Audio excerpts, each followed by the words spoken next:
Hello, and welcome to the Dremio Live Data Predictions event for 2025. I'm Andrew Madsen, and I'll be your host today. I'm thrilled to spend the next couple of hours exploring the future of data with you. To help you get the most from our time together, there's a couple of quick reminders. First, the chat is live. As you think of questions, enter them in the chat, and we'll forward them to our speakers throughout the show. Secondly, there'll be live interactive polls. Engage with them, and you'll be able to see what you and your peers are planning for this exciting opportunity in 2025. Let's dive in. What are you planning for 2025? Are you focusing on analytics? Is it AI? Do you need a better enterprise view by unifying your analytics? Are you migrating to or maybe from the cloud? Let us know. I'm excited to see the results. We'll also be giving away a pair of Meta Ray-Ban smart glasses. What do you have to do to enter? Stay tuned throughout the show. You'll be automatically entered. Good luck. Let's take a quick look at our agenda today.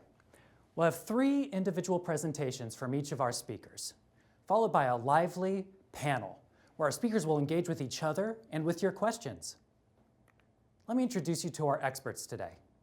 We'll begin by hearing from Sendur Sellakumar, the CEO at Dremio, followed by William McKnight, a renowned industry analyst.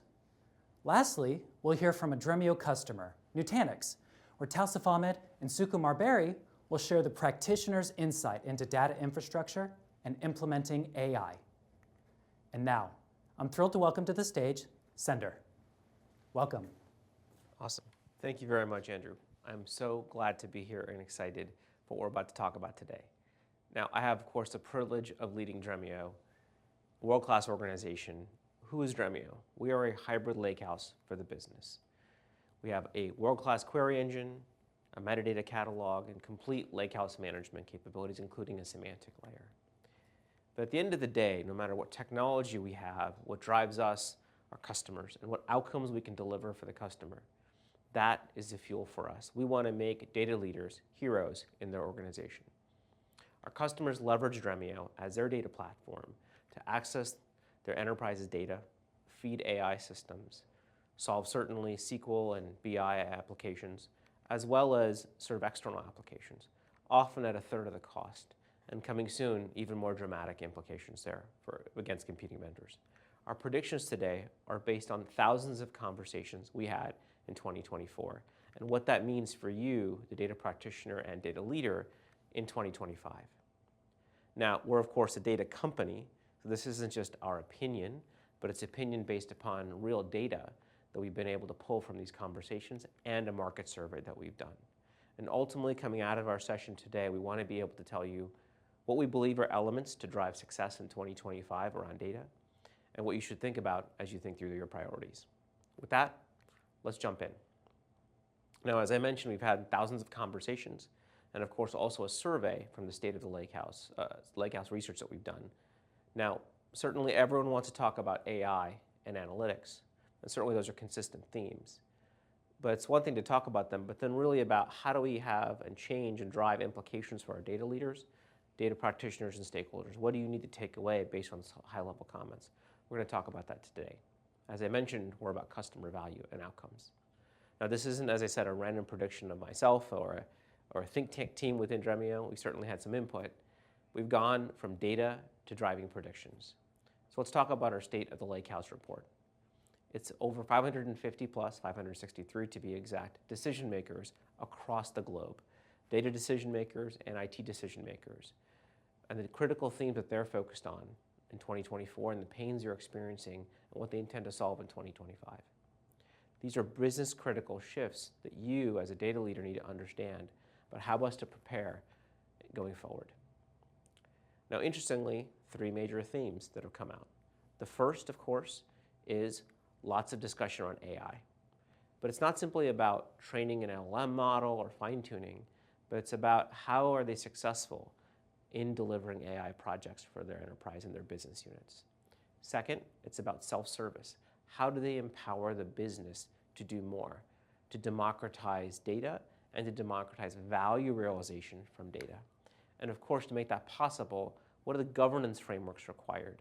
Whether it's quality, security, observability, data sharing, all these elements. These 3 pillars we'll talk about today in the context of the data from the Lakehouse report, as well as the predictions we're going to talk about today. Okay, let's first dig into AI. 3 main challenges we see in consuming and realizing value from AI. This is from the data of the 550 plus data practitioners. 36% said governance and security for AI use cases are critical. That is a roadblock for them. We need to improve that. We need to provide robust frameworks, compliance, risk management, etc. Second, around 33% indicated high cost and complexity of data preparation in particular, meaning that foundation of data. And third, a unified AI-ready infrastructure, something that is open, flexible, to be able to bring in the multitude of tools available. Frankly, even in the short discussion we've had thus far, I'm sure something changed in the AI world. And it's been a dramatic change in 2024, and I believe will be a dramatic one in 2025 again. So 1 in 5 stated that it continues to hinder their progress due to the lack of reliable data. So you can see here, I didn't mention LLMs or training or inferencing or specific AI tool choices. Those will come, and certainly you're exploring some of them. But at the most important layer to make AI successful, it's about the data. It's about that foundation, the data policies, data stewardship, and the data governance you need to put in place to make AI successful for your enterprise. Given those foundations and based on the roadblocks we've seen from customers in our conversations, we believe that AI-ready data products are critical to your organization. That is our market prediction. We believe they feed the right raw materials in making AI tooling successful in your organization. With that foundation, you'll be able to deliver AI projects 3x faster, we believe, by solving things like data quality, data governance. Again, we want good quality data, so it's not a garbage in, garbage out situation. Your data needs to have business context, enriched and aware to make the AI act similarly. Otherwise, you'll have hallucinations and things that don't reflect what you actually intend from the AI outcomes. So again, it starts with that data foundation. Now, what should you as a data practitioner or data leader do? Number 1, ensure you're unifying your data across data silos, enabling the business to leverage the right data inputs for the conversation. Second, ensure you have certified data sets, standardized, aligned to what you need to do to provide and feed AI models. And thirdly, which we believe is a good framework, treating data as a product, providing the right framework and operating model to provide AI-ready data. We'll talk more about that and double-click on that later today. Now, that's that first pillar, AI. The second big pillar is around self-service. We're big believers in self-service, about enabling outcomes for customers. And what you can see on the screen here is roughly 80% of the stakeholders who submitted feedback in our survey indicated self-service is important. 80% aim to democratize data access through self-service. We're big believers in that. This is what empowers teams, those that have business context, to be able to then fuel their data journey themselves. Central teams provide great frameworks and guardrails, but the business can now move much more quickly. We believe this is a theme that will be a big, important milestone this year. But to make that possible, they also can't be constrained by the tooling available around them. They need flexibility. They need to bring the right tool for the right job to their data. One copy of data, not multiple copies that they have to shuttle to multiple places. Even today, constraints in tooling require customers to do massive extracts out of these solutions and then manipulate them in some other solution. That is not the optimal model. You want to bring the right solution to your data, which is why we believe organizations will really shift to a lakehouse architecture. In fact, interesting find in the research, 41% of organizations are actually shifting from cloud data warehouses to open lakehouse architectures for AI and analytics. I believe this trend will continue, and we'll see more of this in this year and going forward. Now, it doesn't need to be a complete replacement for a cloud data warehouse or other solutions, but rather a starting point to be complementary. It is a gradation. To that end, a market prediction for us in 2025. We believe lakehouses will become the de facto data infrastructure pattern and architecture for enterprises. The majority of AI and analytical workloads will be self-service on that lakehouse platform. This can be a combination, again, with other data architectures, but the beauty of the lakehouse platform is you're already leveraging all that data, whether structured or unstructured, that sits in the object store.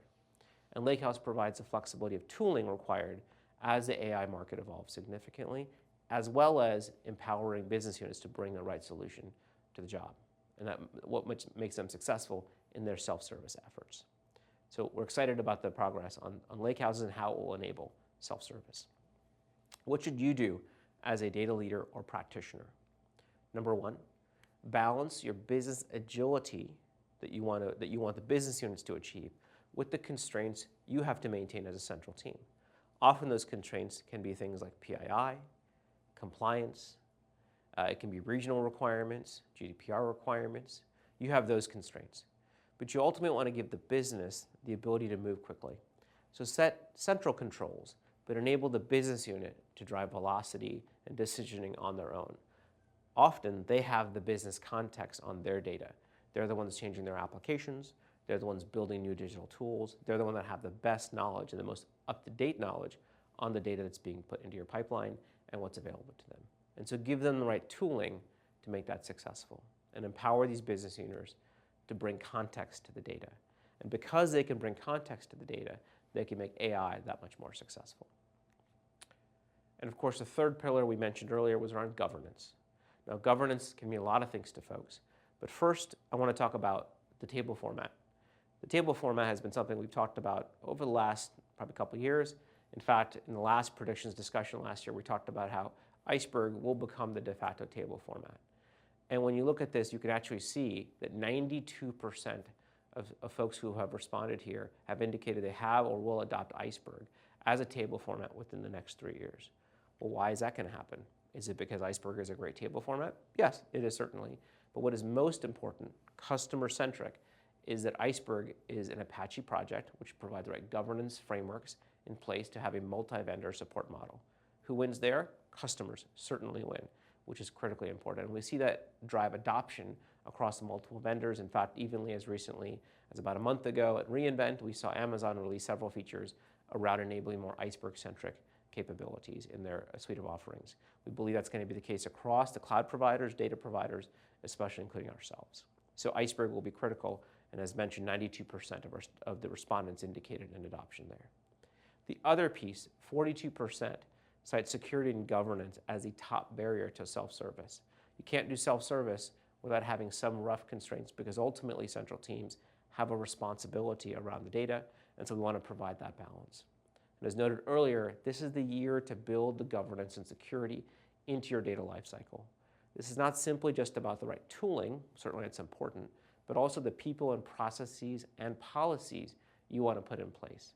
And governance is an operating model as much as it is technical capabilities. And thus, we have to take the time to roll out and manage them across the organization. So, as a result of these two data points, what do we think is a market prediction for this year? We believe that 70% of enterprises of data lake data will be in an Iceberg compatible format, whether Iceberg itself or Delta plus Uniform as well. So we believe that will become the standard in the industry, where Iceberg will become the de facto way in which you write and read data in the enterprise. Now, due to vendor tooling and support, we think this is beneficial because there's no lock-in and flexibility as you evolve your governance strategy. And the beauty of table formats is that it's not a one-way door decision, which is wonderful from a customer perspective. Now, this flexibility will also need to carry over to the metadata catalogs. Now that you have the raw data sitting in your infrastructure on your object storage, you also have the table format sitting there. Well, now you also need the metadata catalog that is part of a holistic lakehouse solution. Now that metadata catalog should be as open as possible. You want to have multiple vendors to be able to consume and interface with that catalog in the most flexible way possible. So this is really important. This interop model around a catalog is important, which is why we're big fans of open source, Apache-supported projects, one of those being Apache Polaris, or that is currently being incubated with a variety of vendors to support a metadata catalog approach, an open metadata catalog approach that is not single vendor oriented. So we're big fans of both table formats being going into Iceberg, and of course a market prediction that we will see governance friction will require a common interop model across these metadata catalogs. Okay, recommendations for the data practitioners and leaders on the phone. First, governance should be both centralized and distributed. Well, how do we achieve that? Well, you want to have this right balance between the two. You want to ensure that central teams have a rough level of compliance that is at the corporate level, but enable the departments to be able to work within those constraints. This balance is important for scalable governance across your enterprise. Second area is leverage the metadata catalogs and provide an open operable interface across your tooling. That is the way in which you drive more centralized security and governance in a single source of truth. And finally, decentralized execution with confidence, meaning utilize frameworks to train and enable your business to handle enterprise data under this model. This requires a new framework, and we believe treating data as a product is one of the ways to do that, and we'll talk a bit more about that later today. And treating data as a product will feed not only AI, but also self-service as well as good governance practices. I'm curious in the room, we've talked about three major themes, their data, and the prediction from that theme. So the first audience poll. What is the most urgent data challenge in your organization this year? Data AI and analytics bottlenecks, governance, as mentioned by a lot of the folks in the survey, vendor lock-in and associated data cost concerns, or is it really that data foundation? How do you solve that data foundation? And is that the focus for this year? Very curious to hear the feedback, and Andrew will provide some of the results of these surveys that you're seeing on the screen now later today in the session. Okay, we've talked about the data from the State of the Lakehouse report. We talked about our view on the predictions that are associated with that. So now let's get into what this means for 2025. We cannot talk about 2025 without talking about how enterprises can leverage AI for better business outcomes. Now notice where I went there, AI for better business outcomes. So it's critically important the data leaders think about what business outcome they're solving and work backwards to the right AI componentry required versus AI tool out. We need to set this foundation for AI success. And while that happens, you've also got to build out the right foundation of data to support those AI workflows. Now, there are three major components we believe to enable that nice, clean data foundation for AI. The first is an open lakehouse architecture. We talked a bit about this earlier, but I'm going to talk about the double click of that in a moment. Second, a self-service platform. AI requires business context to be effective, and that comes from the business unit. They need to be able to serve the right data to AI custom applications or prepackaged solutions, so that business context is important. That business context comes from them being able to self-service the data and present those certified data sets, again, as data products potentially, to the rest of the organization. So managing data as a product is very important, which may seem a bit ambiguous or theoretical, but we're going to double click on that today because managing data as a product, I believe, is a pretty fundamental approach to enabling success in the AI era. So first, let's talk about the open lakehouse architecture. It's about multiple engines, ETL or ELT, depending on which framework you're using, SQL, and of course AI. Now all those capabilities require multiple engines to work together. You want to provide flexibility, and this flexibility is a foundational principle of a lakehouse architecture. Today, AI is changing so fast. My recommendation and our recommendation at Dremio is don't pick any one solution. Continue to evolve your thinking.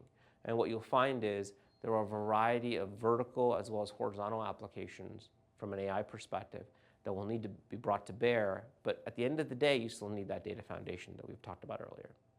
Second is an open table format. Of course, we're big fans of Iceberg, and we've seen that adoption continue to grow dramatically. We believe it will be the standard going forward. And finally, the metadata catalog. This is the next sort of, shall I say, turf war that is happening in the data space. But we're big fans of being customer back in how we think, and we believe that should be an open lakehouse, open unified metadata catalog. Again, which, as I mentioned earlier, we're big fans of the Apache Polaris work that's currently being incubated in the Apache Foundation. So these three pieces are important to solve. Now, we've just hit on the major technology components, but it's also about taking this and operationalizing this in the right way to enable AI success. So what does a self-service platform require? That second piece of enabling success in the AI era. First, you definitely want to start seeing, and you are seeing this with multiple vendors, the ability to use generative AI to enable a richer data experience for the customer. So data analysts can come in and leverage Gen AI to enrich, find data faster, use things like semantic searching to be able to locate the relevant data and to be able to ask questions of the data. We've certainly started that effort at Dremio. We believe that will become table stakes in the industry, and that is important to enable a richer self-service model. The second is you want to be able to provide access to data. Now, this may seem like a pretty straightforward and trivial thing, but you'd be surprised by the amount of conversations I have with business units where they simply don't have access to data. They don't know where to go to find data. So discoverability and access becomes a real challenge. But it's a very common problem. So self-service requires a governed access model that starts with security within those guardrails established and empowering the business unit to do what they need to do for both lake and non-lake data sources. Otherwise, how else do you feed the right data to the AI models and AI solutions if you don't have businesses providing context on their data? And finally, data governance and lifecycle management. We know this is a pain from the research that we've showed earlier today. Providing the right frameworks here is important to enable that self-service platform. Now, an example of this I'll just highlight from Dremio itself. As you know, Dremio has a customer support organization. Well, they are the best stewards of their data. They know ticket volumes, they know response times, and they know as they adopt different tools internally, their data will change. So they are the best stewards of that data. And they can then take that data and publish it to the various AI tools that they have themselves, and they can publish them to other stakeholders in the organization, whether it's our sales organization, our engineering organization. That stewardship is critically important to making self-service possible. And certainly they are the data governance experts of their data, and that full lifecycle management is important. So we've talked about open architectures and self-service, but I want to talk now about why you should think about really treating data as a product. Now I want to step back a bit. Let's look at the world as it sits today. Today, a lot of work is being put on the unfortunate central team. Ticket backlogs, creating new pipelines, constantly changing questions of the data, which you'd expect from the business unit. But this is a massive challenge. And you can see on the screen here, so much has to be done by the data engineer where the data consumer is waiting for a lot. And the data engineering team is beholden to all these tickets. And what I find with the data engineering organization is the last thing they want is more tickets. The last thing they want to do is manage more pipelines. And the last thing the data consumer wants to do is wait days, weeks, months to get at the data that they need to make the decisions that were supposed to happen yesterday. How do we change the physics of this? And we see this today across customers, back and forth between the central team and the data consuming organization. How do we make that how do they work much more in tandem together to drive higher velocity outcomes for the business? I can tell you I've not met a data engineer who says, I want yet one more data pipeline to manage. And so how do we replicate what has occurred in other IT areas? Namely, if you think about Salesforce or CRM with the sales team, or you think about supportability, or you think about Atlassian tooling with the engineering team, what do you find? Well, the practitioners that are day-to-day using the solution are deeply engaged in the use of the application. So we want to make that also possible in the data world. And we believe treating data as a product with the appropriate tooling can make that happen. So let's talk a bit about that. And I'm going to spend some time double-clicking on this because certainly when I first learned and thought about data as a product, it felt a bit maybe consulting-esque, if you will. And so let's translate that into real practitioner impact. And this is very important. And William will talk about this later today as well.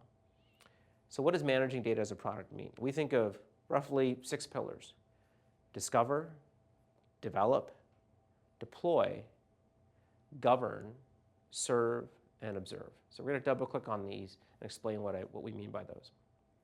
We think by doing this, it really will allow a much more self-service approach to customers and provide a much better governed data model for enterprises. Let's double click on discover. Well, you have to know where your data is and what data is available for you to access and analyze and feed AI models. So you need things like semantic searching, AI discovery, and some baseline data preparation in a self-service manner. So discovery is important. The second piece is around develop. How do you develop data products? Well, you want to empower the business unit to be able to build and develop their own data products. Now, that would not have existed 15 years ago, but today, most business units have SQL analytics teams. They know how to do SQL, so they're empowered to do transformations as well as do analytics and feed AI systems. So let's empower them. So we want to be able to allow them to be able to build the right data products. So development is very important. Now, that comes from not just looking at data and searching for the data, but also building and making sure that data modeling is done correctly. That enables the business unit to not have to go back to a central team, and the central team to be able to manage really much earlier in the data pipeline and expose that to the business unit to be more successful. This is a really different approach, and we believe one that is critical to enabling democratization of data. Once you develop that data product, you now have to deploy it. Well, deploying it means versioning contracts to ensure that you have the right data quality elements in there, and of course, updates that go along with that. So just like a data set might be deployed out to a set of stakeholders in your organization, you need a consistent and repeatable framework for doing that with versioning as part of this. Then govern. Of course, governance is something we've talked a lot about, but things like data quality and lineage are super important. If I am looking to consume a data product, it's critical that I can trust the data, that I know where the data came from, the data is complete, that it is fresh and up to date. All of that is important as part of the governance process. And so you want to do more and more of this in a single platform, so it makes it easy for a data analyst within the business unit to be able to govern their own data sets. And once they've governed them, they of course can serve them out to the stakeholders in the organization, whether it be for BI and analytics solutions, AI applications, embedded applications, or even sharing internally within the organization or to third-party partners, which I often find is a common use case for organizations who want to share much more granular customer data with the customer themselves from the technical and digital applications that they're delivering. So really important to serve correctly. But once you've served it, you also want to observe. Observe meaning who is consuming my data? What is the connection between my data and their end applications? You want to be able to audit the access patterns. You want to be able to ensure that they're able to consume correctly and in the right way and in the right version. So this complete cycle is super important. Now, when you have all this together, what does that mean and how does it change the physics of what we talked about earlier? And we're very excited about this. We believe by incorporating data products into the organization and having an engine that can support that model in a self-service autonomous way, it means now users are much more empowered. They have a much faster time to value acceleration. And of course, by doing all that, you're only doing the ETL and analytics required for the business. They're the ones pulling for their needs versus a push model. And this provides much more cost optimization and alignment to the goals of the business. So note the arrows at the top here. It's no longer the data engineer having to go all the way to the business unit and ask for requirements and go back and forth.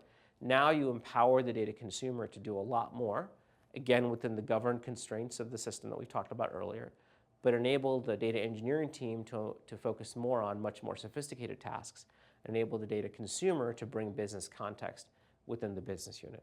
This, we believe, is a pretty dramatic change in what's traditionally done today by things like the bronze, gold, silver approach that is occurring with customers. Now, I've talked a lot about the themes, the predictions, and enabling data as a product in an open architecture for AI success. Now, a bit of a call to action for the data leaders out there on the phone. I'll summarize for you in these three pillars. The first, lakehouse as a foundation. It is the right technology foundation that provides the flexibility and openness while saving you money along the way, making you, I think, hopefully a data hero to your CFO within your organizations. So a lakehouse architecture, critically important. The second is a data operating model. What is the operating model between centralization and decentralization?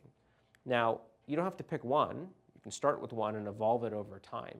So often I see customers start in a very centralized way, in that bronze, silver, gold approach that I mentioned earlier, and provide earlier and earlier access to the data teams as they become more sophisticated in how they want to consume data, again within the corporate level constraints and corporate level requirements that you're all required to maintain.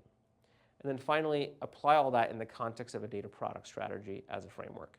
It's an operating model for the lifecycle of data that you need to feed to both AI applications and analytic systems. So think about all those pieces. Now, I don't expect any one data leader to say, I will deploy all elements of that data product strategy and data product framework in initial go. I expect is that you will crawl, walk, run into that, because you will find that each stage of that will require you to enable, educate, and empower the teams to be that much more successful.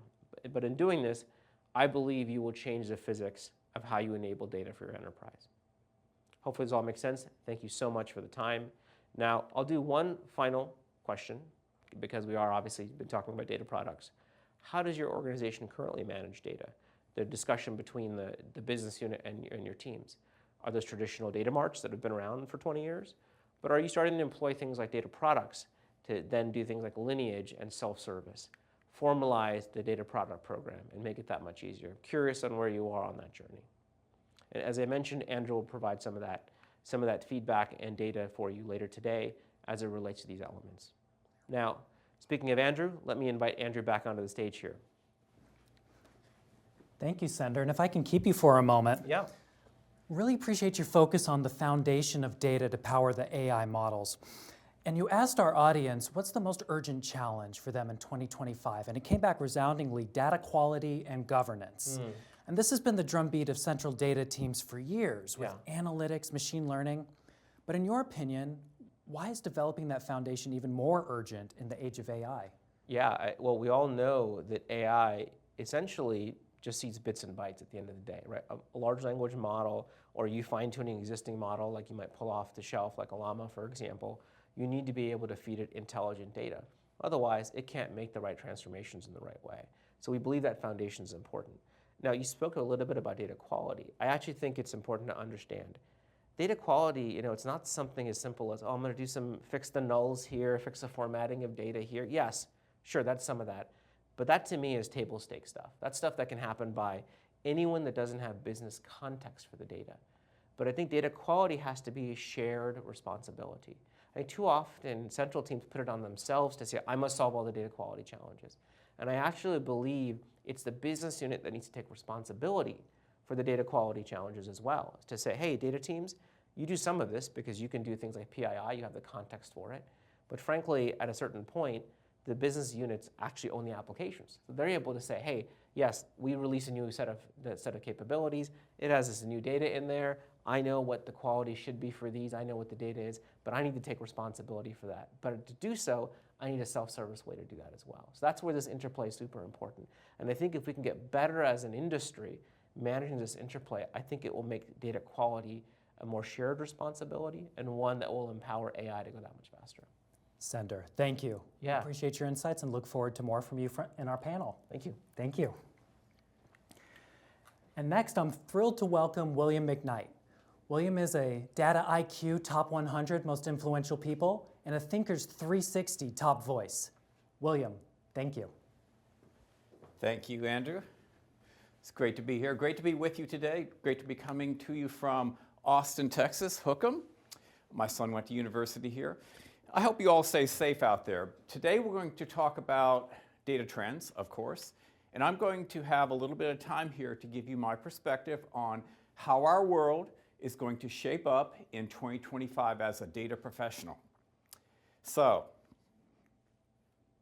this is our client list at McKnight Consulting Group. I learn from my clients and I bring the best forward to you, and I see things that don't work as well.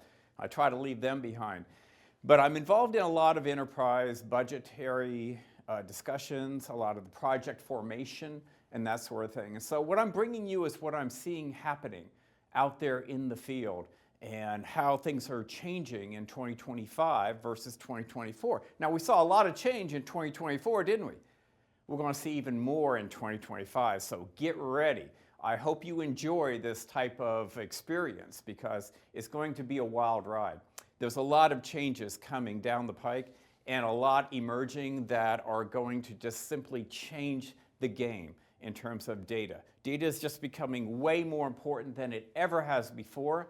And with all the capabilities that companies are bringing to us, like Dremio, the expectations are higher than ever before as well. That's why it's important to understand trends, to understand what it is that is shaping the expectations of our internal users and our clients, because they're seeing the same thing and they're expecting us to deliver to these things. So anyway, with that being said, I like to develop leaders. I think this space needs a lot of leadership, a lot more than it has, and it's going to need a lot more to manage this the complexities of what the possibilities are today.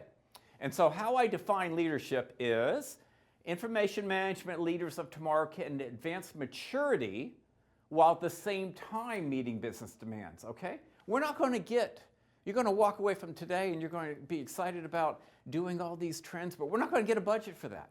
We're going to get a budget to advance the business. We're going to get a budget to drive more profit and more revenue, drive down expenses, things of that nature. AI and everything else is really a means to that end. And so we have to bring the two worlds together, and that's what a leader does. There has to be that leadership in here for all of this to succeed in 2025. The other thing about it is leaders must get behind their winning approaches, their approaches that they believe are going to have legs for their business over the course of the next few years. Get behind it early. Pick your winners, and I'm suggesting that the things I'm bringing to you today are not only the things that I'm seeing clients are going to do in 2025, but they are the things that the clients should be doing in 2025. So I'm bringing you that kind of that upper quadrant of trends today. So I'm going to start in the area of information management. Now, a big trend in 2024 was optimization, wasn't it? Some of you were part of optimization efforts, which kind of came to mean we're rationalizing our data environments. So we're only tackling those things that we can do something with. And we're moving data around to different platforms where it is less costly to manage that data. There was a lot of that going on in 2024. There was even some cloud repatriation that went on in 2024. All of this is going to continue in 2025. I believe that the cloud might strike back with some lower prices to keep some of the workloads there. But regardless of that, we need to simplify our data architecture. There's many ways that we can do that. Consolidation, rationalization, consolidating tools, also the use of data products. I'll get into that in a little bit. But data products as a means to create a data interchange that is scalable. We're looking for things that are scalable that we can do inside of our enterprises so that we can move on into the grand world of AI that's upon us. And also AI agents. I'll come back on that as well. These are both trends for 2025. Now, we like to simplify, right? Simplify data governance and security through the use of the data mesh. So I believe, from what I see, that the data mesh is a great architecture for us to try to get to in 2025, if we're not there already. Now, we're already decentralized. I don't even have to ask that question. We're already super decentralized out there. We've given up the ghost of everything has to be centralized. But how can we be decentralized and be architected at the same time? And the data mesh has a lot to say about that. The data mesh puts data management in the hands of the experts of that particular data. But it also suggests to them that they have a responsibility back to the broader organization. There are touch points from their data lakehouse, their data warehouse, to the rest of the organization. And that's what the data mesh is. And I think we're starting to say more like we are doing a data mesh than we are just simply decentralized. We're starting to look into the science behind data mesh and starting to do that more.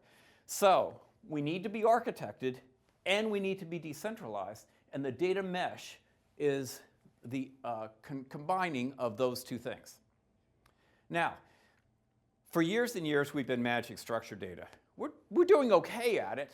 We're not completely there. We still need to work on our structured data. Okay, we can't just leave that behind and accept it at the level of maturity that it's at, because it's not quite good enough. But unstructured data, there's an even bigger gap.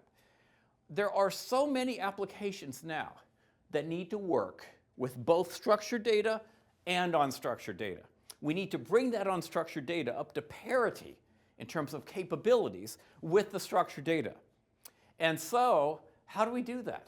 Well, the data lakehouse is the way to do that. That is the vessel for doing this. So what I'm suggesting is that I'm going to see and I'm going to suggest in 2025, remediate your data warehouses, make them data lakehouses. Remediate your data lakes, make them data lakehouses. And then you get the best of both worlds, the structured and the unstructured.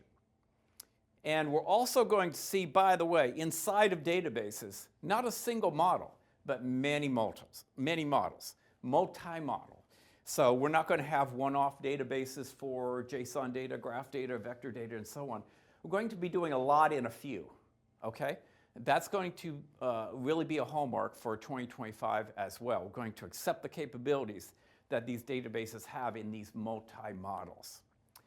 Speaking of the lakehouse, how are we going to be structuring the data inside the data lakehouse? And what I see is a lot of open table formats. Now, what I've heard is people like the freedom that open table formats give them. But I also suggest that there's more to it than that.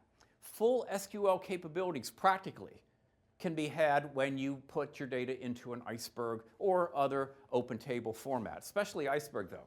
I believe in Iceberg because of its rapid adoption, the impressive performance that we've seen, and the broad open source and commercial support behind it. So we're going to see a lot more of that in the next year. So we have all this data in lake houses across the enterprise that are connected in a data mesh, data stored in Iceberg or other open table formats, but we still don't have inside of our enterprises a finite number of a small number of data stores where people are coming to get their data from. We still have data interchange all over the place, and that's going to continue in 2025. We're already doing that, but data products, the idea behind data products is to establish data contracts with those parties that need data, be it users or applications, and fulfill those contracts in a repeatable, scalable manner. And largely, what that means is the development of APIs. We've already been doing APIs, but we've been doing it for our external partners, suppliers, customers. But now we're doing it more internally as well. We have learned from that we can do that internally, and it makes it more scalable than point-to-point interchange, that you're going to do it once and be done with it. And we're learning that that's never the case. These data exchanges that we're making inside the enterprise, we're going to do them over and over again. So we have to build them scalably. And data products is a way to do that. It's going to become the standard for data exchange. There's a lot to say about data products. I actually just developed a multi-hour class on data products. Data privacy is going to be an overhang over everything that we do in 2025. If you are just working on the happy path of development out there, just the developers getting something ready for what they think is production, you're about half the way there. A lot of the things I'm going to be telling you about now, and you're going to be hearing about today, has to do with the other softer things. It takes a village to get one of these projects into production. It still does. And it takes specialists. It takes specialists in data privacy to do that right, because the developer is not focused on it. So we got to bring that into our application team. If you violate data privacy, you're going to have higher regulatory costs, reputation and brand damage, operational inefficiencies, and challenges in talent acquisition and retention, because people don't want to work for a company that's really loose about data privacy. So there's a lot to be focused on in data privacy in 2025. A brief interlude here to say that all this stuff that we're talking about is very important to our enterprises. I think we as data engineers and data professionals are sitting on the gold of the organization. Don't you? Don't you say this? You say this. But why not live up to it and make sure that we are bringing the capabilities of data to our organization, that we are being assertive about what these possibilities are, about what AI can do, and not just doing things the same way that we've been doing it for the past decade or two, right? So we are data engineers, okay? It may sound a little self-serving, but I think we're replacing the data scientists as the highest value profession. They're still very important though. And I think next year we might be talking about something like the prompt engineer or the AI engineer as being a pretty high value profession. But do know this as we go forward. Now, I am declaring 2025 to be the year of data observability, because there's still a standard for data quality in AI. I know it's a lot of data, a lot of it is synthetic data. There's still a standard for data quality, and we're still not meeting it out there in a lot of what we're doing with data for the Gen AI and other AI type of initiatives that we're seeing happening right now. We're seeing that be the problem with getting a lot of these projects to production. So what's the answer? Well, data observability might be part of that answer, because it can get into big data at volume, at variety, and so on, in a variety of ways that we as humans with our manual efforts that I've been teaching and doing for decades just can't get to. So those old ways, they remain, but there's also data observability now, which is the new way to do data quality. And what I'm seeing is that data observability is reliably about 20% of cloud costs that are in more mature enterprises going into 2025. So it's not a small thing, it's a big thing for 2025. Now let me get into some artificial intelligence trends for 2025. And the first thing I'm going to declare is 2025 will be the year of AI agents. I've often wondered as I learned about AI over the past few years and saw what its potential was, how is it going to get into the enterprise? How are we going to package this up and get this into the enterprise? And I think we have the answer. It's AI agents. There's already marketplaces. There's already thousands of AI agents developed that can do discrete business functions within our business.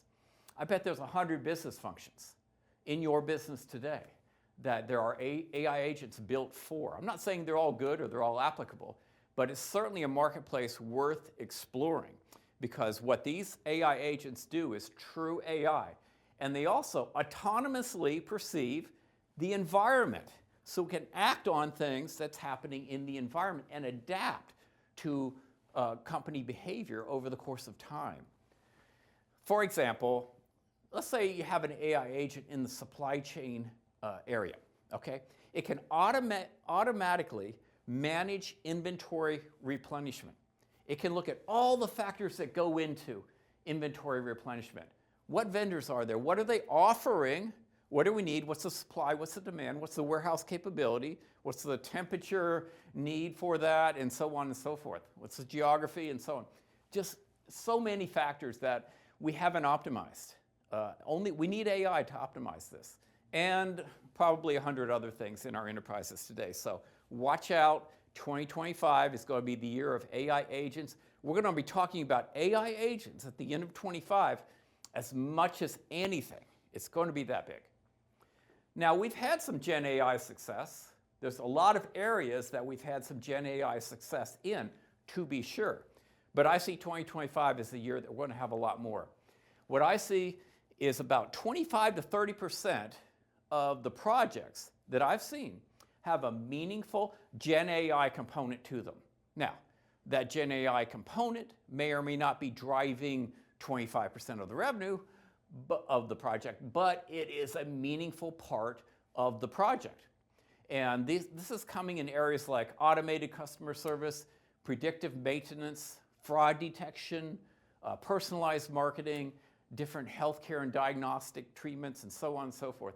Really, the potential there is unlimited for Gen AI. Anywhere that we're using data in a textual, conversational manner, we could be doing some Gen AI around. So take a look at that. If you haven't already, make sure that you are incorporating the possibilities of Gen AI into your applications in 2025. Now, we've been doing a lot of ML, right? Okay? A lot of us have been doing a lot of one-off ML projects. And we're now committed to ML. We see that we are going to be building hundreds or thousands of models over the course of time with ML. So we want to take what we do and make it scalable. Make it so that it fits into the enterprise. Create repeatable processes where the model developers are shielded from the complexities of getting this thing to production and making sure that what we do scales. And MLOps is really the ticket to that. So adoption of MLOps already happening, but it's going to happen exponentially in 2025 as enterprises out there decide that they are committed to ML, and this is the way to go with it. Challenges will remain in AI. We're going to be focused on these challenges throughout the year and beyond. I don't think we'll fully overcome these challenges in 2025, but keep in mind, if you're experiencing them, you're not going to be alone. Data quality and availability, I spoke to that a little bit.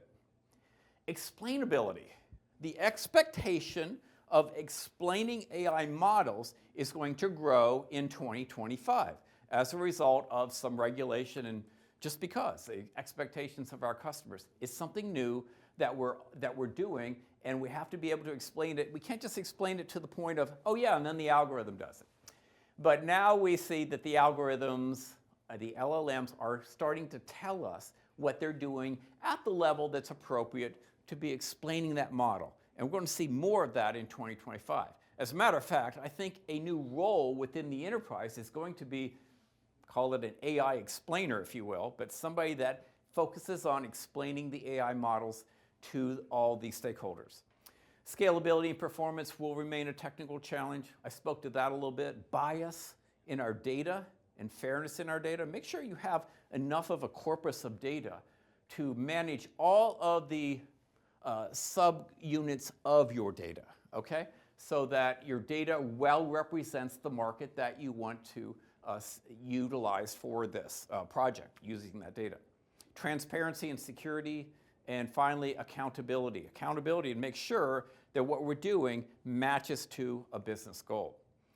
This is a big organizational challenge, aligning AI with business goals. And I think in 2024, we saw a lot of experiments with AI. We saw a lot of excitement around AI. We saw a lot of emergence of AI.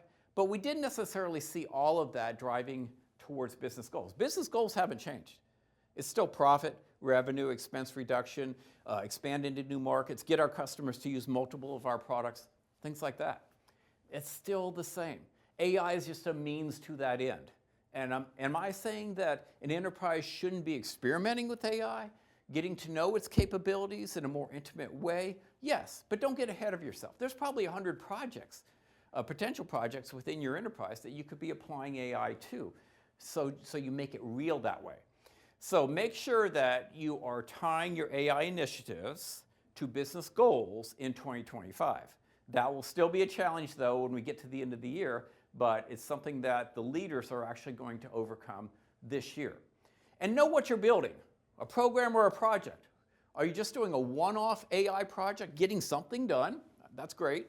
But I suggest you contribute something back to the enterprise so the next project benefits, and the one after that, and the one after that. So you make it into a program with repeatable processes and tools and ML ops over the top and data observability on the data and things like this. So you are always improving the enterprise in addition to getting something done when you do your projects, and we call that a program.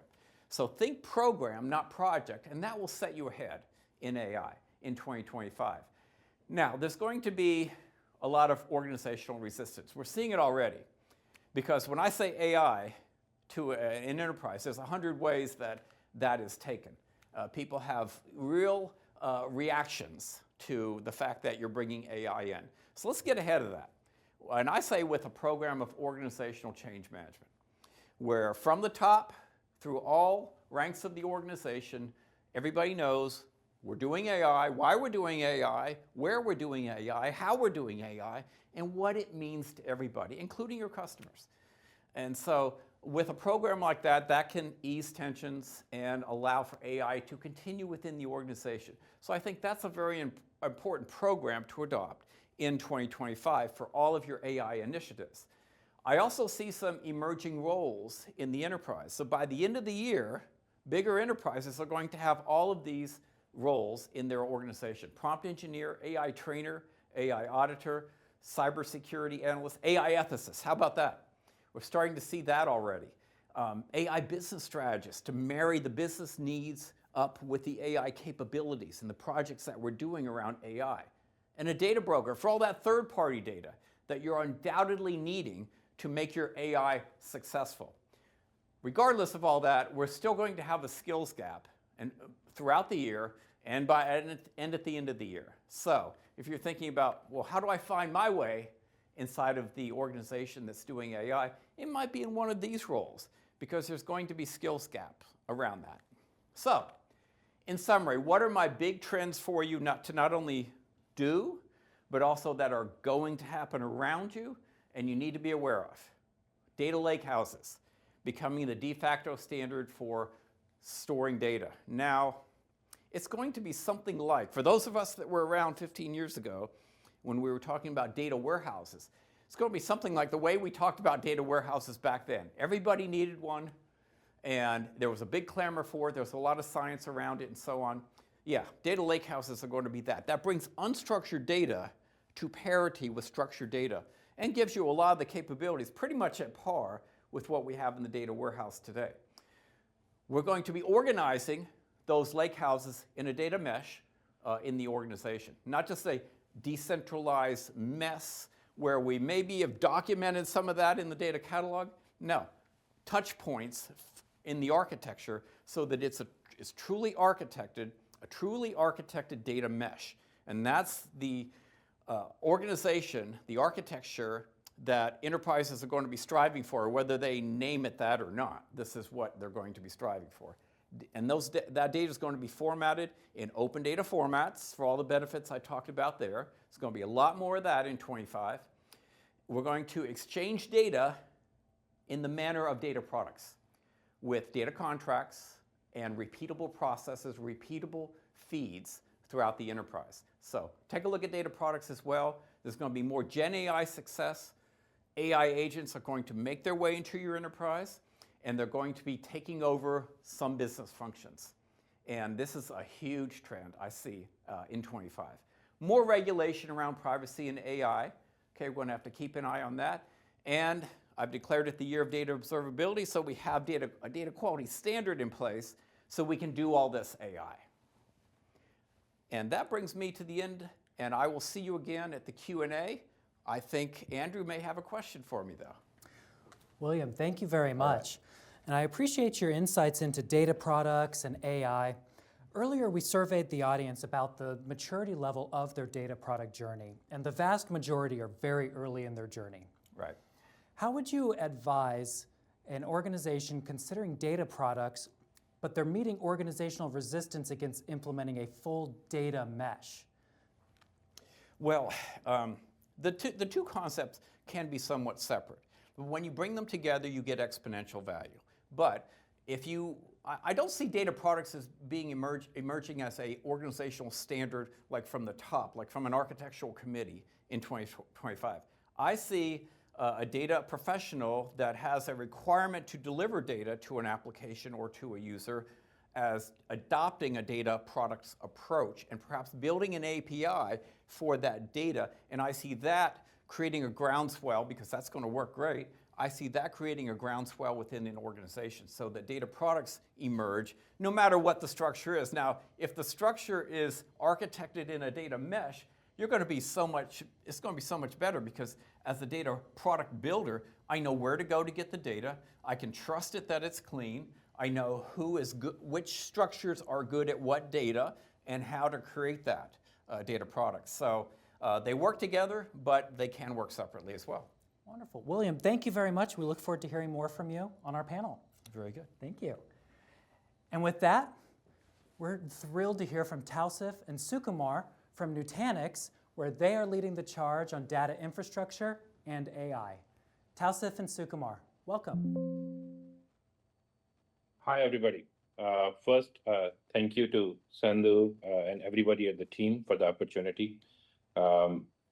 Really excited to share the journey of Dremio at Nutanix. We have been using Dremio from the last 4 years and really have a good experience. A little bit about us. My name is Tausif Ahmed.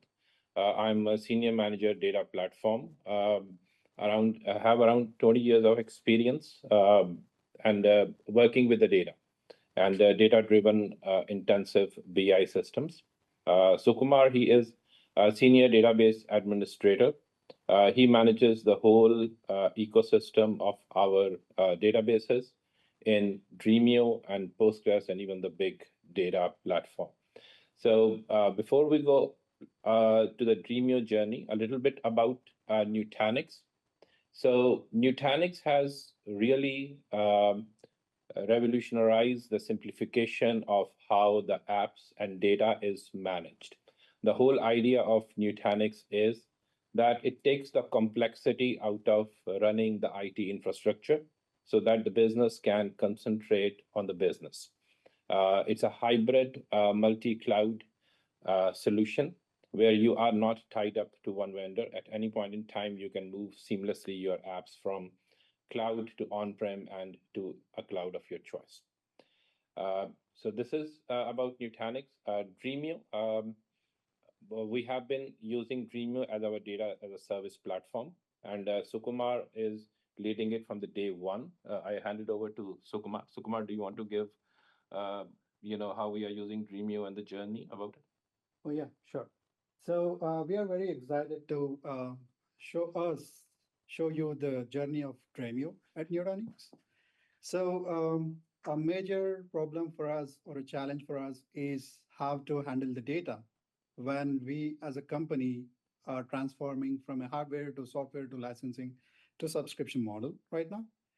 So the data sources, the data bases, they used to change based on the requirement and the data we get, right? So it used to be a difficult challenge for us to democratize the data and have data available for all the teams so that they can do some analytics on top of that.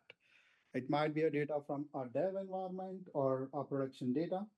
And production data of the databases usually doesn't have access to many of the folks, so they might have to get a sandbox environment on top of that production data, which was not possible without a virtualization layer like Dremio. So why we opt for Dremio is to get that kind of capability on top of our data. And this helps us to reduce the time to market our new data sets. So if there is a new package or a patch that's been released with our software, it gets us a new set of data. And this data will be into a new table, and we need some time to get this data provided to the analysts so that they can go and do some R&D on top of that. So this helps us to get the data directly to the analyst using this kind of data democratization or a data lake kind of architecture with Dremio, as well as it provides a self-service analytics on top of production data. It also helps us to build analytics on top of heterogeneous data sources, where we have some part of data in a different database like document DB or object store, right? So we need to have a capability where we have to go join the data between these two data sources and get some self-drive analytics driven on top of that. And this also have to provide a sandbox environment which shouldn't impact the performance of our production DB. Also, we need to provide the users a layer of data which shouldn't impact the production DB performance, as well as they should be having a good performance, so that we have to create a semantic layer on top of that, which will be done through the virtual data sets using Dremio. So let me go through our Dremio use case that we want to focus on here. So the initial challenge for us with all the data we got at Nutanix is the data is scattered. Right, the data is scattered between multiple databases. It might be data in an Excel file or in a document DB or in a NoSQL or kind of a PostgreSQL, the RDBMS kind of data sources.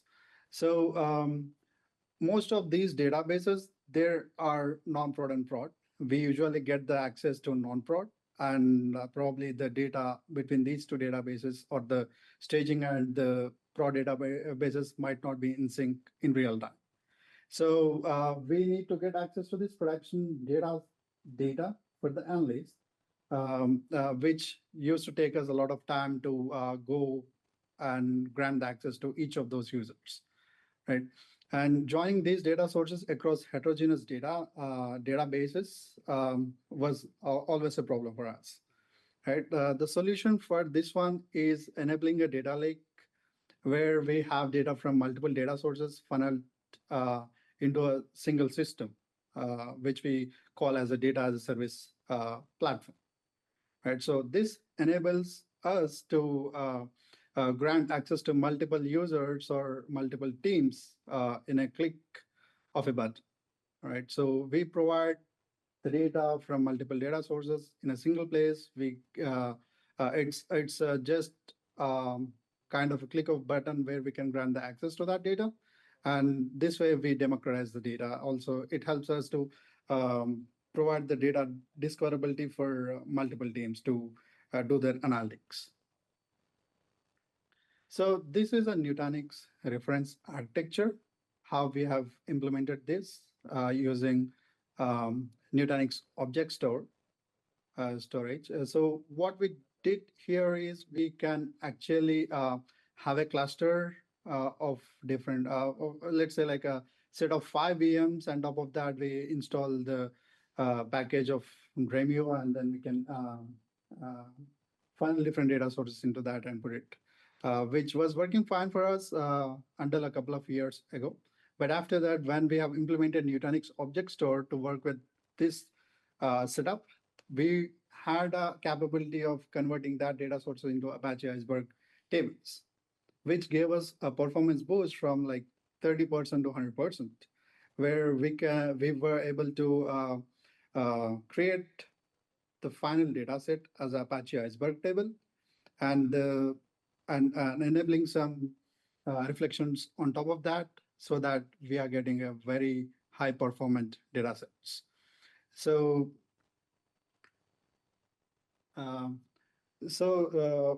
this is a slide which tells about what it was before and after Dremio implementation.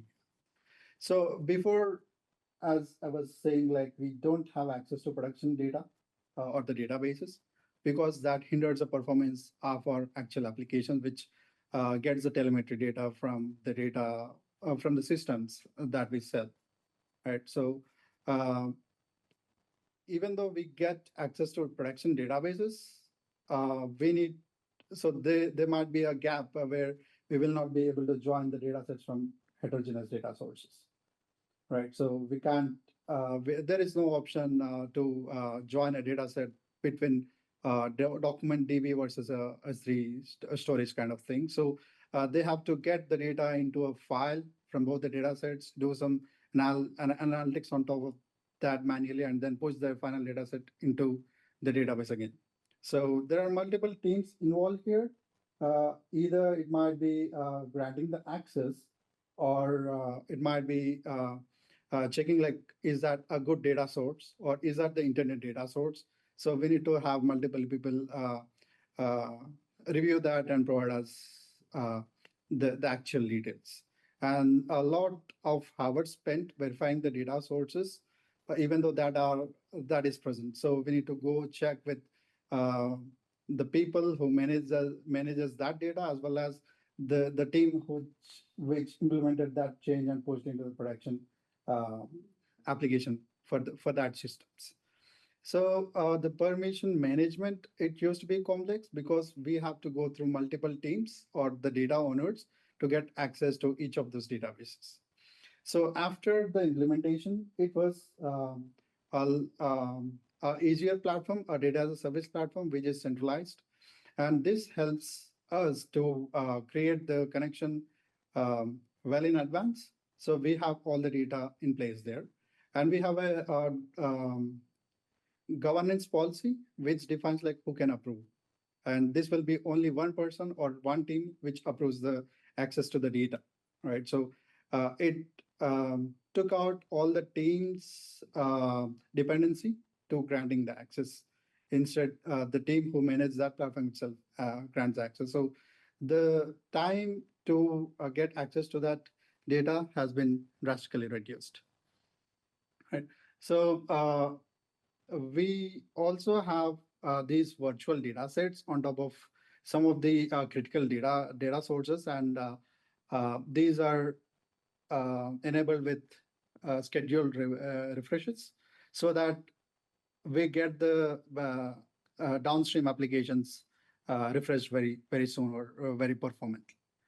So the access to production data has been enabled for multiple users, where they can go log into this data as a service platform and click on each of these data sources directly from production data.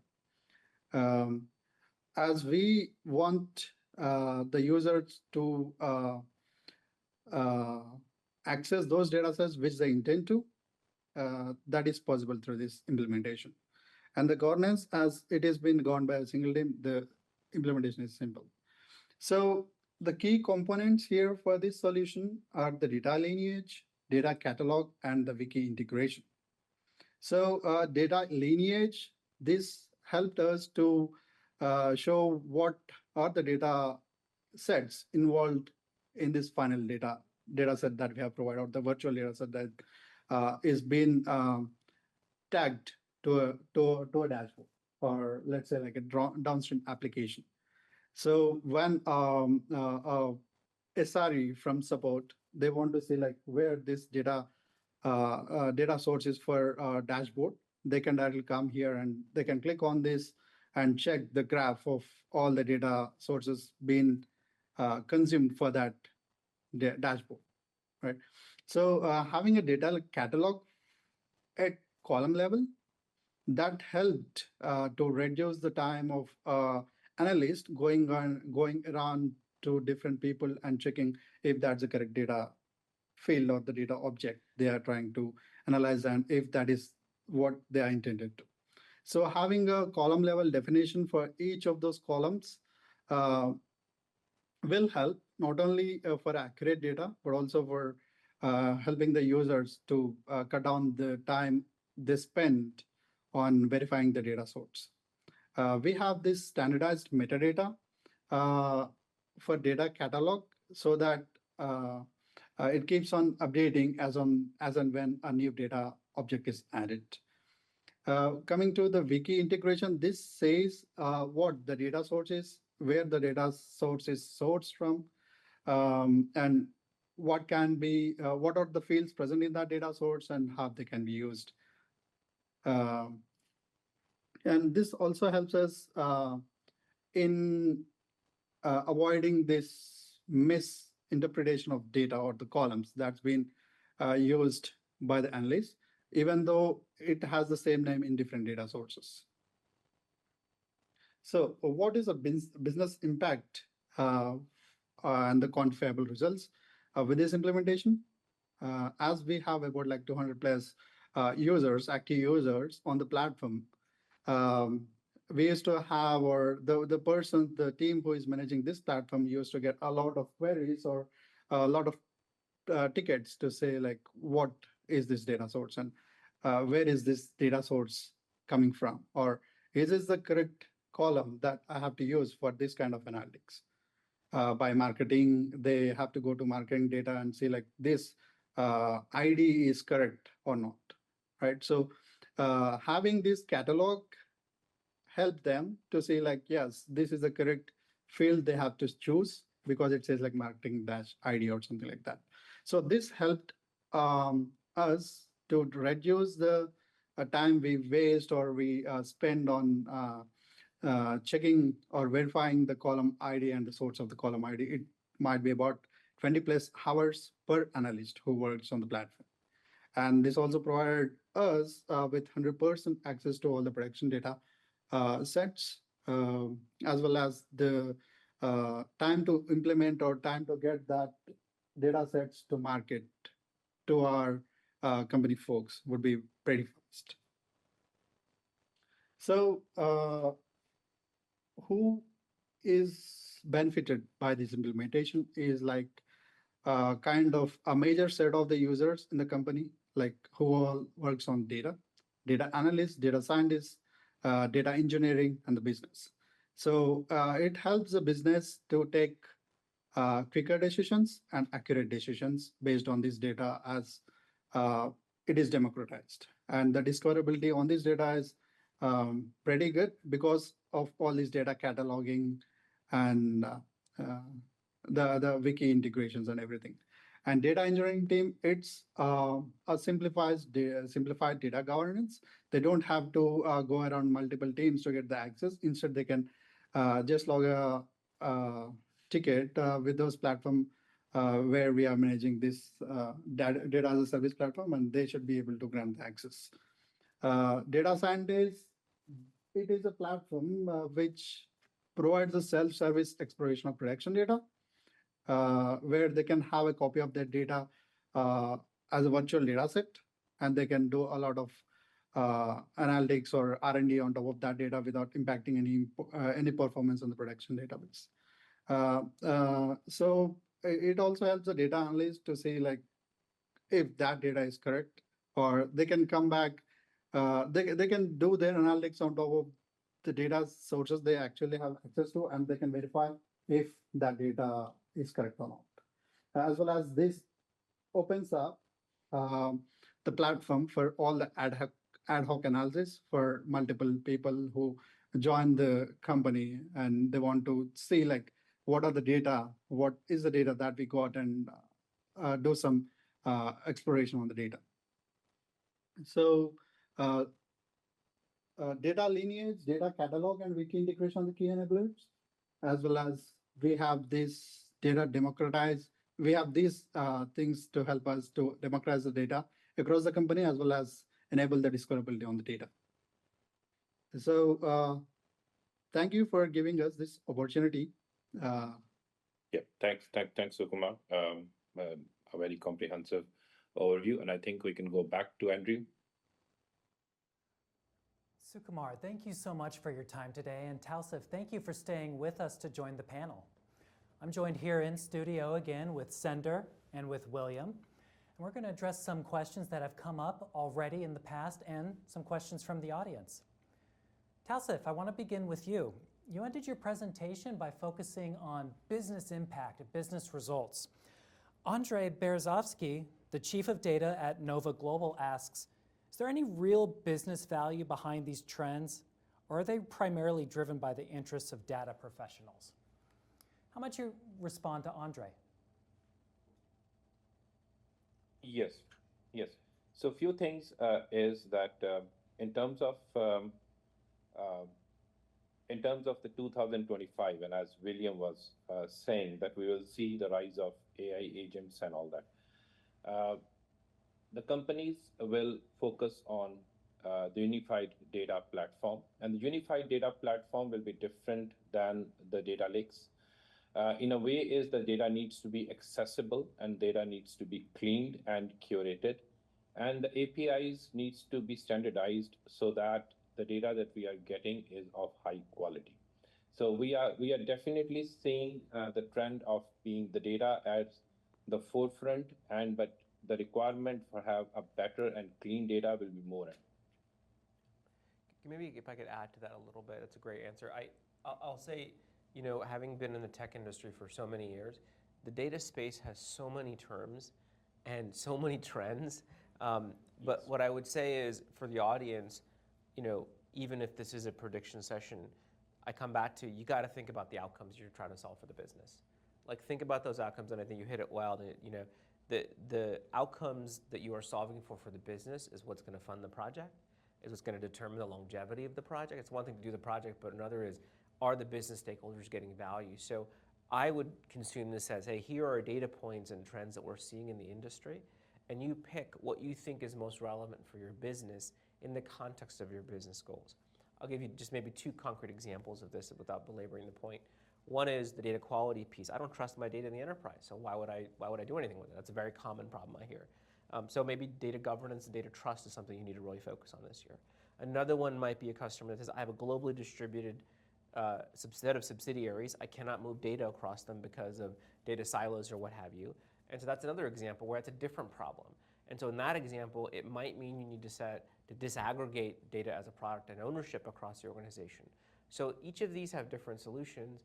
I would recommend look at the trends and think about what business goals you want to solve the most, and see if you can apply the trends, because there are vendors, both ourselves and others, supporting some of these trends, and so you can decide what makes most sense for you. So I take a very pragmatic approach to this, and don't get overhyped over so many trends. Think about what's most important for your business. Yes. Thank you, Sendur. And William, you brought up that 2025 may be the year of exchanges with data products internally, but William Murphy, head of data authority at Ericsson, highlights that not all data is internal, and there's also external data marketplaces. What considerations around data privacy and data quality should organizations consider when integrating external data? Yeah, well, you're going to have less control over that external data, and you may want to mark it as such internally so that you don't use it to the same level that you would use internal data that you trust, that you know has gone through governance and quality initiatives and so on. Now, you can always apply some data quality initiatives to that data. You can create the expectations of that data in your data quality program, and you can morph that data as it comes in to make sure that it adheres to quality. But you have limited utility over that data. You don't even really know where it's coming from completely. And you certainly don't know all the integration that it goes through before it gets to you. So there has to be that trust that that establishes at that point, and it has to be a trust that is merited by the things you know and the things that you don't know. So you just have to use it accordingly. Thank you, William. And Sendur, back to you. Yep. You speak frequently about the physics of data, and a large part of that is data gravity, where data is located. Yep. With the rise of agentic workflows and the need for physical hardware, GPUs, how do you think that's going to impact the data gravity or data infrastructure going forward? Yeah, I think it will be a blend. I'm sure the Nutanix team has a point of view on this as well.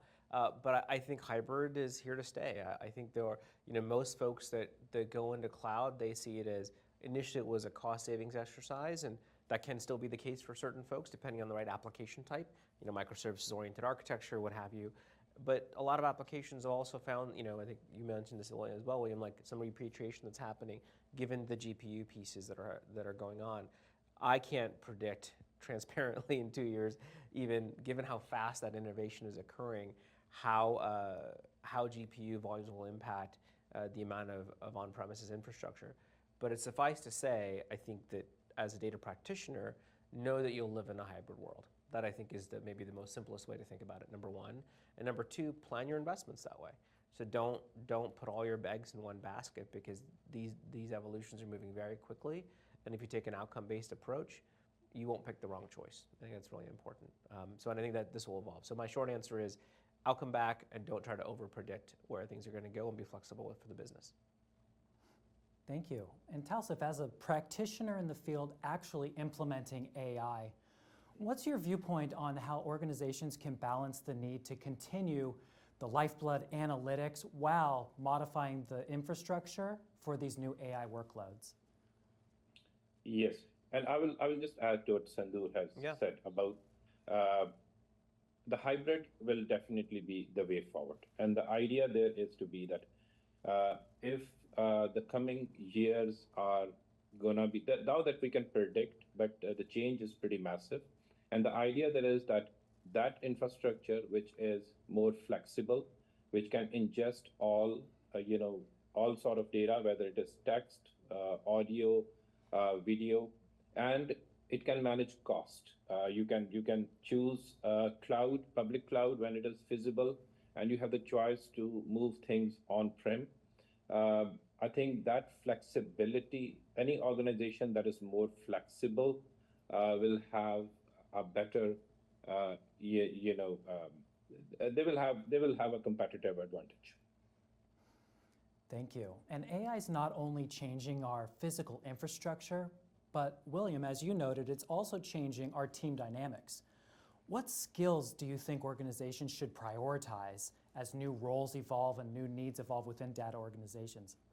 Yeah, I think I mentioned some of them in the presentation, and it's worth repeating that all those roles around AI that are specific to AI implementations are not very well developed out there in the marketplace. We're just reworking some AI or some BI analysts and so on into these roles, and that's really not sufficient for the future. I think 2025 will see a year of growth in our capabilities around AI, but I think prompt engineering, AI ethicist, machine learning engineering, and so on, those things are going to rise dramatically in 2025 in terms of importance, yet also in terms of the skills gap that organizations acknowledge out there. So there are definitely some new roles that we could be stepping up to that I think are going to add a lot of value to our organizations. William, have you seen I've seen this in some of my customer conversations, the amount of data product owners within the business unit, meaning I'm in business unit X, I'm the data product owner for this business unit. Do you see that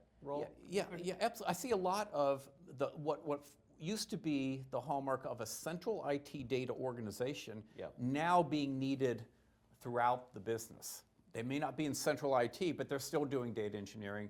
They're still doing data product engineering and data integration, and definitely BI and AI and all this sort of things. So these roles are only proliferating in an organization, Yep. and not centrally, but decentrally. Okay, that's great. I agree. And Sendur, I'll ask you, we have an anonymous comment Yep. highlighting that we talk about big data and data growing and the amount of data Yeah. just continuing to increase. But there's also a trend going the opposite way with things like DuckDB, trying to do more on a single node. Yeah. How can organizations think about whether they should be trying to scale up or scale down as they consider their data strategy? Yeah, it's a great question. I would maybe respectfully invert the question. I think you have to think about what problem are you trying to solve. I think if you think something as very fundamental as a DuckDB, you might be in a remote edge environment, and that might make, to solve those business requirements, you might need DuckDB in that example. Or you might have hybrid infrastructure from Nutanix running in that edge. Like all those things could be happening. So we want to make sure you have to think about those pieces. I think those are interesting technologies, DuckDB, DBT, there's lots of technologies out there, but I think you're going to be measured as a data leader and as a data practitioner and success based on the business outcome you're delivering. So I think those are interesting things to try, and I wouldn't over-rotate on saying I have to scale up or scale down. I think if you maintain flexibility and you're optimizing for the business outcome, we'll get the outcomes that I think the organization needs and desires. I do see DuckDB being used in a sort of developer-centric model, and for some folks, very small organizations, but I have not seen it at the enterprise side for the reasons that we've established and the elasticity of demand that's required. But never say never in how that evolves, but that's sort of what we've seen so far. Andrew, if I may add on to that, DuckDB or otherwise, if the question is more along the lines of, well, we don't have a business need for all of our data to be under management, I think that's something that you need to work on, which is how to utilize all that data.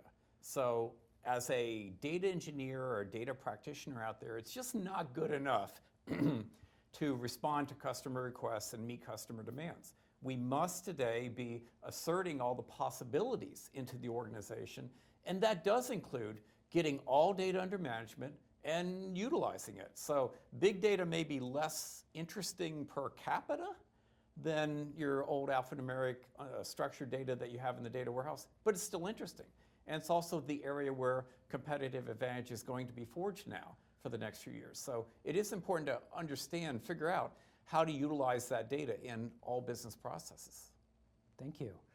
And Tausif, staying on scale and efficiency, I enjoyed in your presentation how you noted that you were providing each developer an individual sandbox. What impact has that had on the teams? Yes, and I think if I see that how we're going to tackle the challenges in the coming years, collaboration is the thing which comes into mind. We have to collaborate, and we have to reduce waste. There should not be multiple teams building similar kind of solutions.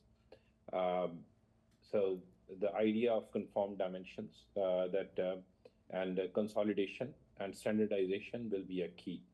So giving that sandbox environment through Dremio, the analysts can directly interact with the production data, and then they can share it with the other team members also. So suppose if I have a close BI system on my laptop, and suppose if I'm running Excel, it's very hard to share. But with the Dremio, I can actually share. So that thing that we can share information will greatly reduce the extra work, and that is really helping. Thank you. And the pace of innovation is continuing to increase, but innovation may be outpacing governance and security, which is one of the top concerns our participants noted in the survey. William, how do you think organizations can balance innovation, especially with AI, but with data governance and ethics? Yes, very carefully. It has to do with where, like Sendur was saying before, where you are as an organization and what it is that you need to prioritize in order to make that big move forward. So on a question like this, I always get back to leadership. There's no cut and dried answer to this. It's very custom to each organization and where you are and where you need to place your focus, where you need to place your resources. This is why it's great to have multi-capable data engineers within your organization that can do the soft stuff, the governance and the privacy, if we can call that soft stuff, as well as the harder stuff of the architecture and the data products and all the integration and so on. Because you never know on a week-to-week basis where the priority needs to be in order to make advancement in this area. And remember, the advancement is always business advancement, not necessarily just technical advancement. Yep, agreed. And Sendur, staying on that same theme of business advancement, in 2025, how can data teams stay relevant and also collaborate with the business more effectively? Yeah, it's a great question. I think the best data teams, and the team talked about this earlier, is you may have things like cost and performance as maybe an optimization you're trying to do in your organization. I think optimization, local optimization makes sense. But I would actually encourage data leaders to say, let me partner with the business unit leader and say, what are we trying to solve together? So often the business units will say, I want to grow my P&L X, Y, Z. I want to grow margins by this much. A simple example, I had a technologist customer who said, I got to grow my gross margins by 10%. Well, then how does the data team align to that goal as well? And now that's a joint win. So to me, that's I think the ground truth of getting the business champion to be aligned with the technologist to say, here's the outcomes we want to achieve, and what do we need to do working back from that outcome to help you achieve that. That's the level of partnership that I think this more decentralized model requires, and that's actually, I think, where you get the real big outcomes. Because then when you go back at the end of the year to ask for more money, which all of us do as part of our P&L, you're able to actually show, here are the outcomes we've delivered, not necessarily I deployed XYZ technology, right? On the future promise of X. Rather, it's more like, no, we delivered X by leveraging this technology. We delivered X in partnership with our business teams. Thank you. And often the business is generally funding a lot of these projects. And in Tausif, a lot of what they're looking for is generally control costs, but also innovate and move fast. What are some of your thoughts and suggestions how in 2025 data teams can control costs while also maintaining fast progress towards their goals? Yes, and we have gone through that journey. Nutanix has transformed from hardware to software and subscription. And to your question is, if we are maintaining cost, is that we need to do more with the same resources. And one of the only solution is that self-serve. We need to build data products that people can use and they can trust also. One thing about data is that if we deliver data, but the data is not of good quality, it can be counterproductive. So one thing that we have done, that we have opened up our systems where the business analysts can pull insights and they can trust the data also because the data is certified. We have many checks and balances on our data that the business can trust on the data. And I see it more and more in the 2025 as even William has mentioned that there will be a role that we have to explain that how the models are processing that data and how the outcome is there. So data lineage, transparency, trust on data, there will be more emphasis on that. And the only way is that the data needs to be self-serve. We cannot scale if we build siloed solutions for a very point-in-time problem. Good point. Let me add on to that, if I may. I think there's a lot of things that we can do to reduce costs. As a matter of fact, my first trend was simplification. And that's akin to cost management and data FinOps, which is another huge trend, by the way, in 2025. But your customer has done a lot of great things with AI and Dremio. They have established credibility within their organization to say things like, we need to do self-service. We need to have data products. We need a data mesh. And things like this that are seemingly to a business person somewhat removed from the bottom line. And so I think it's important that whoever's going to be advocating these things establish credibility within the organization. And you do that by delivering to the business. So we have to deliver to the business in order to get the credibility to do the things that ultimately reduce the unnecessary costs of running a data program. Yes. Thank you, and I appreciate all of your insights and the advice that you've shared for 2025. And Sendur, William, Tausif, as we conclude, based on the trends and the conversation that we've had, what's your boldest prediction for data in 2025? Tausif, we'll begin with you. Yes. So I see the biggest impact will be the healthcare industry that I see. The way we diagnose diseases and the early diagnosis, I see a big AI will revolutionize it, and that will be the space where we'll see the maximum advancement. Thank you. William, same question. What's your boldest prediction for data in 2025? So I think the one that stands out in all the predictions or trends, I guess, that I made in my presentation was that data engineering would become the highest value proposition in the organization. And I say this sometimes to data engineers and data professionals, and they go, what, me? A high value person in the organization? Yes, you are the one. You are sitting on the gold of the organization. It's all about data no matter what business you're in. You say this, so I want you to live up to it and bring the initiatives, bring the ideas to the table in the way that the business wants to hear them. More revenue, okay, more profit, things like that. But also at the same time, establishing that we're all about data here in the organization. And as I mentioned before, delivering to give you the credibility of such things. And Sendur, what's your bold prediction for 2025? We talked a lot about AI in my section. I think one thing we will see, it may not be broad-based in organizations. I do think we'll start to see early indications of agentic workflows for customers. I don't think it'll be everywhere, but I do think, if you pick a really difficult problem or pick one problem where maybe the lowest hanging fruit, if you will, I believe once organizations start to take advantage of those AI-ready data products, but in particular, attach it to some agentic workflow, I think we're going to see that value. I do not think that will be customer-facing yet because we don't trust the quality. We have a lot of iteration. Trust needs to be built in this process.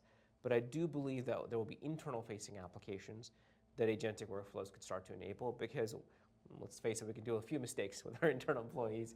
And so we have a trusted team that we can work with and a more trusted, shall we say, end user, if you will. And so I do think we'll see some agentic workflows get enabled for internal applications. And that, I think, will be very interesting to see. Wonderful. Experts, thank you so much for your time today. And to the audience, thank you so much for spending the last couple of hours exploring the future of data with us. Don't forget to download the Dremio 2025 Trends Survey. It's available as a link in this presentation, or you can find it online. And as a reminder, we've got one final poll question. If you'd like Dremio to reach out to you, please indicate so in that interactive poll, and we'd be happy to continue the discussion with you. Until next time, this is the Dremio 2025 Predictions event.